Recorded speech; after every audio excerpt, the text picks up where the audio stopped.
Hello and welcome to Amazing Women in Business, a podcast where we celebrate the courage and tenacity of women who are not just participating, but profoundly transforming the business landscape.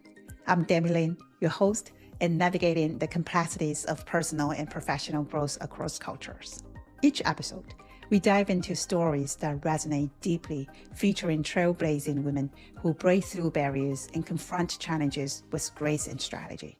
Whether you are seeking inspiration to take the next career leap or looking for wisdom to balance personal and professional demands, you are in the right place. Together, we explore not just successes, but the resilience required to thrive in today's dynamic business world. Get ready to be inspired, feel connected, and empower your journey with every story we unfold. Hello, Sarah. Hi, Demi. Hey, thank you for joining my podcast. I'm so happy to be here. I'm so happy I get to see you because it's been over a decade. Over 10 years. Yeah. Actually, 11 years. 11 years. Would you mind just kick off the podcast with a brief introduction of yourself? Absolutely. Sarah Waller, and I've worked in the chemical industry, chemicals and materials, for the past 20 years. But I do remember when I was at Gracetown when we met, when our paths crossed, you were in more toward operations. Yeah. Engineering. You have engineering background. I studied mechanical engineering in school. Yeah. So tell me a little bit more about your switch from your engineering into commercial. So I studied engineering because I grew up in this really small town in Southwest Virginia, and I had an affinity for math and science, and I also did not grow up in a very, affluent area where there were a lot of professionals. There was a lot of manufacturing in the area that I grew up in.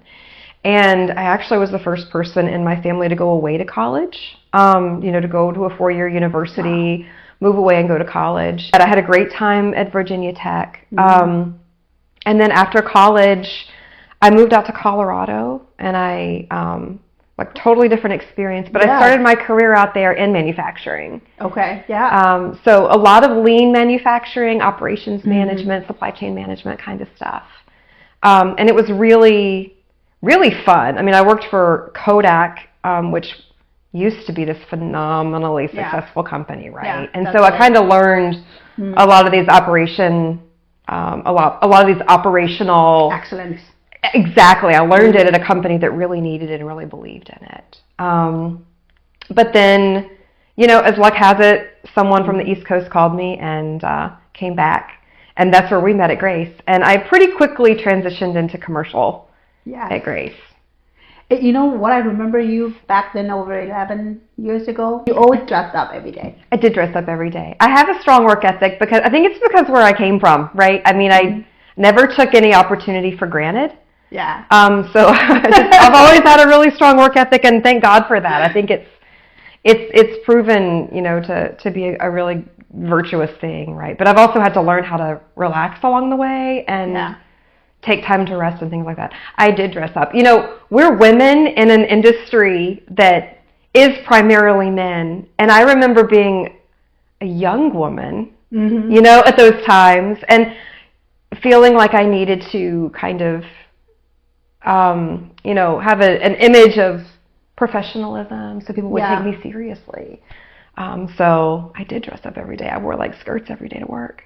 Why you dress up? Because I talked to some of my friends who work in chemical manufacturing, being R&D, and two of my girlfriends, they love to dress up, but they're having concern if I dress up too much, I'm kind of outsider, of the environment where people just dress casually. So they're having that concern, and then they hold back. Did you ever have that kind of concern when you dressed up in a very traditional chemical site where not everyone dressed up that much? I think that there's two things I'll say. One is, there is an element of appropriateness, right? I never wanted to be showing up to a customer site that was industrial and wearing something that was, high heels and dangerous, right? So there's a certain amount of, just being able to understand time and place for things. But I also think that, the way that you present yourself is a way to show who you authentically are. Yeah. And how you want to be perceived in the world as well. So, for me, appearing in a professional way, especially when I was so much earlier in my career, it was a way for me to show some personality and show who I was, and also kind of in some way teach people how to treat me, right? Yeah. That I was an equal and I was a professional. And because for many, I think you've had a lot of similar experiences, but I had the privilege of leading people from a very early time in my career, right? And in many cases, these were men. In many cases, they were people that were quite a bit older than me. Yeah. So I think that there's a lot of ways in which you show yourself, demonstrate yourself, and kind of teach people how to view you. What did you do differently to make it to where you are today? I've always been an ambitious person, and I've always wanted, not necessarily ambitious for me, but ambitious for if I'm going to spend 8, 9, 10 hours of my day, 5, 6 days a week doing something, I want to make sure that I'm making as much of an impact for, the mission that I'm trying to do with the company that I'm at, but also the people around me. Yeah.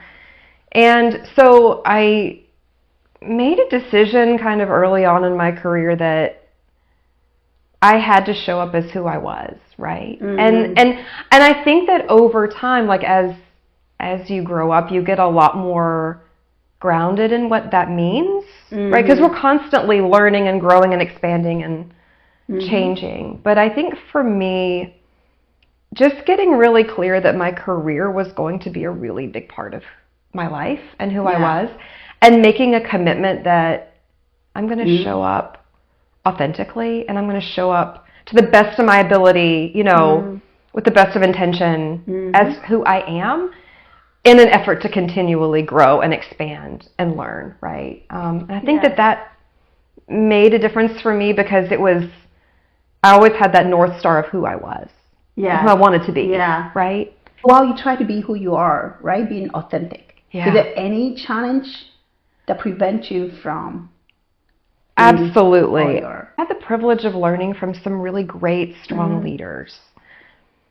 And not all of them mirrored my personality style. Yeah. So I remember learning from people early on in my career, and they had a personality style that was a lot more as a director, right? As a person who had a vision in their mind, and they were very comfortable directing their team individually what to do and being very prescriptive about it. And, just sort of telling people what to do and expecting that gets done. And if things don't get done, they would show their anger. Yeah. Right? And they would show their emotion. And I think for me, number one, I think that as women, we don't have the privilege of showing our emotion as much sometimes, because it can appear that we are overly emotional, right? So there's a bit of that.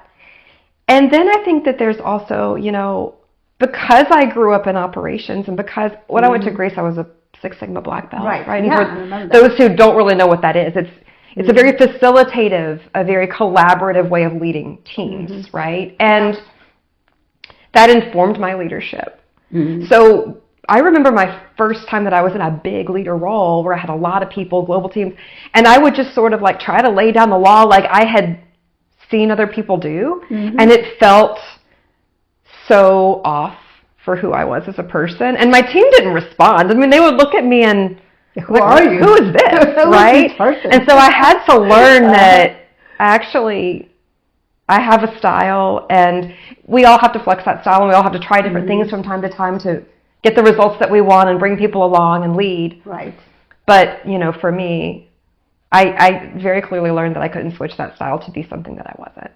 So you kind of try not to fit in. Instead of fitting in, you just be yourself. Be yourself, exactly. And surround yourself with great people who can, fill in those gaps as well, right? Like I remember several times during my career of building teams and creating organizations, which is something I've had the ability to do several times. It's very rewarding and fun. but thinking about how you actually staff your teams and pick the right people. And, you know, not only just filling the boxes with people who can do the job, but filling an organization with people that, you know, really complement each other as well. Yes. Right? So picking someone to do a role that has a very strategic mindset, and also picking someone that has a very analytical mindset so that they can play off of each other, right? And build out a team that is cohesive and plays into each other's strengths. Yes, I like it. So throughout the career life, you've been progressing pretty good, right? Keeping on the growth trajectory. But have you ever had some moment that you feel get stuck? That you want to get to where you are, but you are not? Any particular experience around that? Yeah, for sure. You know, and I think that these are these moments of, you know, personal reflection. I remember feeling that stuckness at a certain point in my career. I hadn't made it to a director level yet. I became almost obsessed with getting to that level. Yes. Right? Yes. You know what I mean? You know what I mean, My clock is ticking. Right? My clock is ticking. Yes. You know, I've got to get it. And I remember, you know, the company I was at was very, very much investing in me. They were sending me to executive education, and there were all these great signals of, we believe in you. Big and all potential, that. I mean, it's not all about you all the time, right? So it's just sort of like there's a timing element and all of that. But I also I look back at that version of me now and how eager and how much I wanted it and how much I was chasing it, right? And absolutely, I want to make a big impact on all of that. But I also think that there's something around the energetics that you bring. You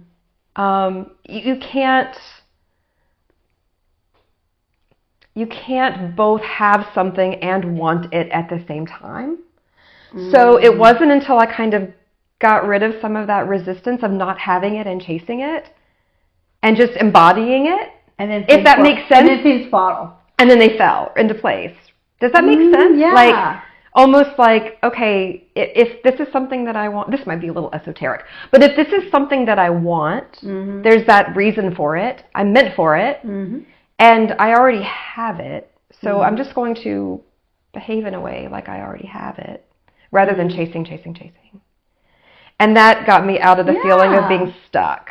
That's interesting. So you kind of changed the mindset. Absolutely. Instead of tracing it, and then you, from the other angle, like, I have it, and I'm just perform whatever was what I have today. Right. There's an element of, like, we are physical people, we're also emotional people, and there's something around the thought that, yes, you have to lay out a plan and take action. Absolutely, right? You can't just sit and wish and hope for things to happen. But there's also an element of saying, you know what?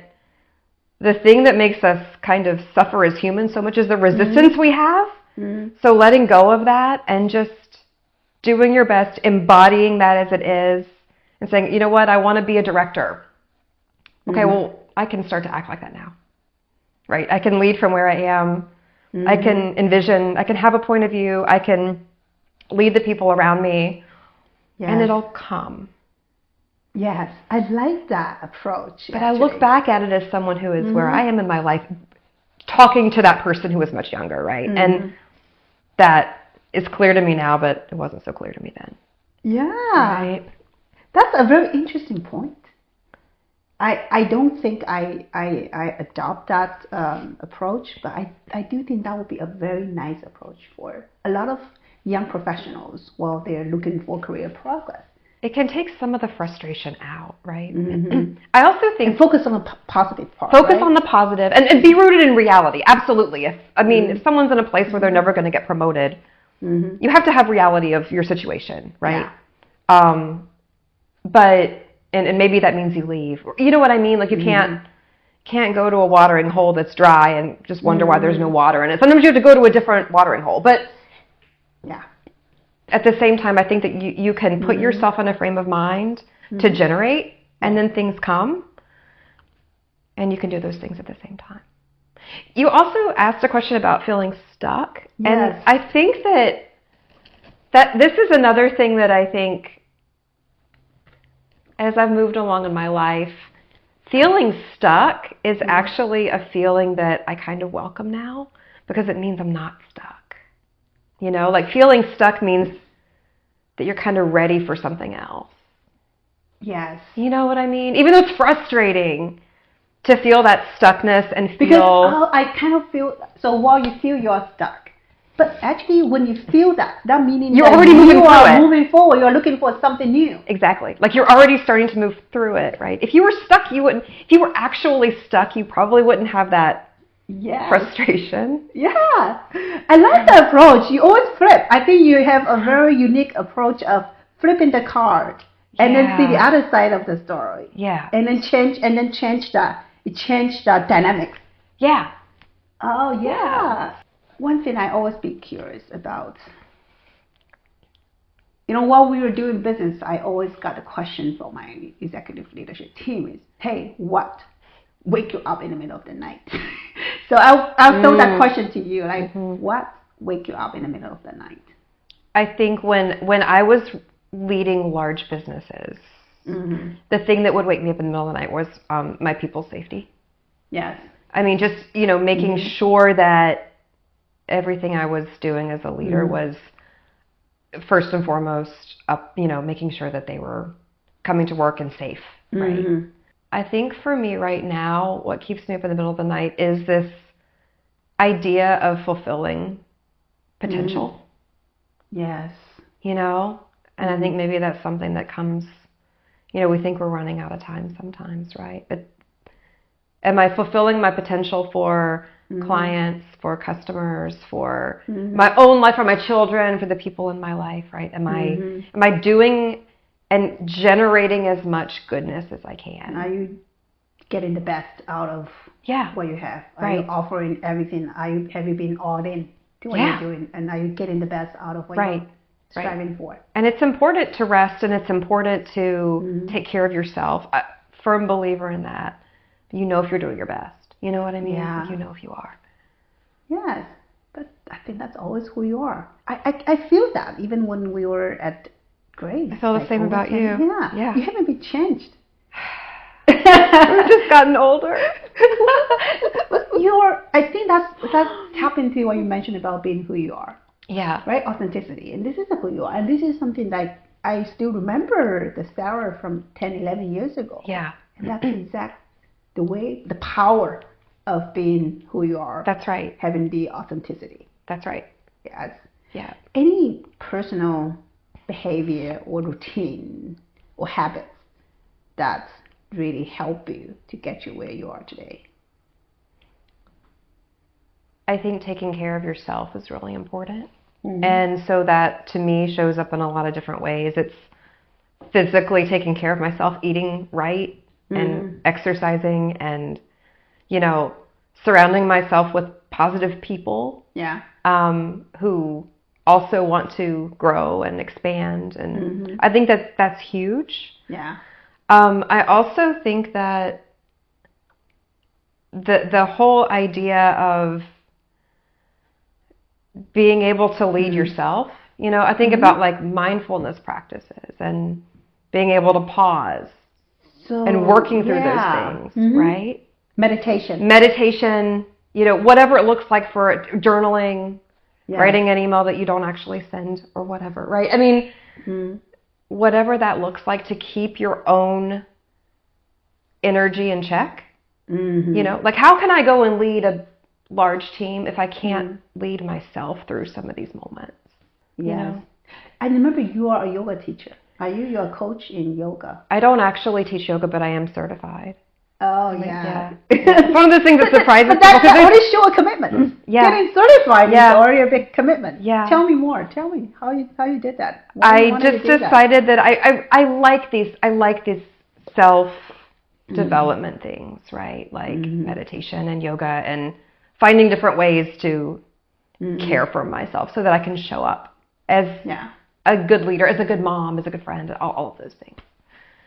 So I just decided to do it. And it wasn't like I went all in and like went to the other side of the world and did it or anything, but it was fun for me because, I was playing with something and wanted to learn more. But I think that's also part of your strength too. I really believe, and I still remember that you are a really big, quick learner and you love learning stuff. I do So like to learn maybe stuff. while you like meditation, and then okay, why don't I take a certified? Yeah. Take a certified. So is that something that drive you to that next step? I do like to learn things. Yeah, like since I'm into this one, let me get it certified. Let me learn more. The problem is that I take it to the next level sometimes. You know what I mean? Like, does everything have to be a competition? Does everything have to be like this thing that I go all the way? You know what I mean? Like, do I have to do that? And I kind of have that tendency to be like, you know what? I like yoga, so I'm going to go get, trained to the nth degree. I'm going to go, Does that bother your team or your family sometimes because you have high expectation on yourself? You want to work the best out of it. Does that having any influence or impact on your team or any story behind that? I would love to hear. I don't know, actually. For example, I think we are really so much alike. That's why we still stay connected. Yeah. Sometimes I have high expectation on myself. Give you an example, okay? Over the weekend, I'm doing tennis early bird, and then I was hitting against one of our early birds. Right. And then we have a match, and then I was actually doing a pretty good job. I was attacking. I was really driving, and I hit a lot of powerful, balls with pace. And eventually I lost it because my opponent was kind of lobbing, and I'm still not having that overhead in my skill set. So after the match, and then we were talking about that, and I said, oh gosh, I have so many horrible shots. And he said, oh, all I can remember is you have a lot of good shots. You're hard on yourself. That was kind of my aha moment is. And also another friend of mine, she's a psychologist. I have a podcast about that, and she talked about I need to have more self-compassion, like try not to be too hard on myself. Right. Don't always reflect on where you can do better. Think about you are doing a great job. You are driving. You are hitting some good serve. Right. You're doing a great job. You're doing a great job. Yeah. I just confirm that. And so that's kind of a little bit of thinking while you are talking about this. I'm thinking, okay, does Sarah have that moment like she's having a high expectation of herself? Absolutely. Obviously. Does that bother her inner peace sometimes, or bother her families, her kids, her team? Anything from that? I'm sure it does. Yeah. I'm sure it does. I think for me, it's trying to, not be so all or nothing. You know what I mean? Like, just some things in life are good for, they're good for what they're good for, right? And you don't have to make it into this big thing. But it's hard when you're kind of wired like this. Yeah. You know what I mean? Yes. So probably I need to try more meditation too. Try some meditation. That way, I feel that should give us a lot more peace. Or journaling, Yeah.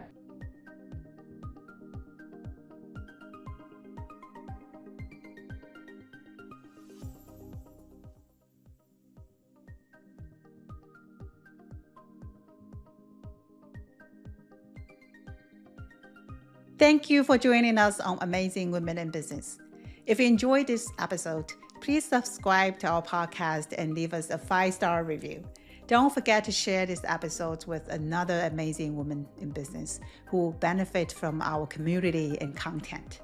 Together, we can empower more women to achieve their full potential. Until next time, keep thriving and breaking barriers.